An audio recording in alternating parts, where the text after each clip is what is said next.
তো বাজার থেকে আমরা যখনই তেল কিনে নিয়ে আসি, সেটা 500 হোক বা 1 লিটারেরই হোক না কেন, তো একসাথে ব্যবহার করতে শুরু করে দিলে খুব তাড়াতাড়ি শেষ হয়ে যায়।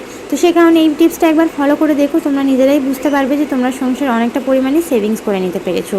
তো একসাথে সেই তেলের বোতলটাকে ব্যবহার না করে অর্ধেকটা আলাদাভাবে একটা কোনো মানে বোতলে ঢেলে নেবে, আর সেই সাথে আলাদাটা আমি গ্যাসের পাশে রেখে দেবে, যেটা ব্যবহার করবে সেটা রেখে দেবে অর্ধেকটা, আর অর্ধেকটা সরিয়ে রাখবে। তাহলে তোমার মাইন্ডে থাকবে যে আমার এখানে বোতলে অল্প তেল রয়েছে, আমাকে অল্প অল্প ব্যবহার করতে হবে। তো সেই কারণে কিন্তু তুমি তোমার সংসারে অনেকটা পরিমাণে সেভ করে নিতে পারবে। যখন দেখবে যে একদম শেষ হয়ে গেছে, তখন ওই কৌটো থেকে আবার একটু ঢেলে নেবে। তারপরে হচ্ছে আলু, বাজার থেকে যখন আমরা অনেক বেশি পরিমাণে আলু কিনি, বিশেষ করে বর্ষার দিনে কিন্তু সেটা পচেই যায়। তো যাতে না পচে যায় সেই কারণে এই টিপসটা শেয়ার করছি। তো ঘরের মধ্যে কাগজ, নিউজ পেপার, যে কোনো জেরক্সের কাগজ তো আমাদের বাড়িতে থাকেই। তো সেই কাগজ দিয়ে যদি তোমরা আলুগুলো রাখতে পারো, সেটা তোমাদের আলু পেঁয়াজের বাস্কেটেই যদি তুমি রাখো এইভাবে, তাহলে আলুগুলো যদি তুমি 6 মাসও রাখো একদম ভালো থাকবে। তো অবশ্যই টিপসগুলো ফলো করো।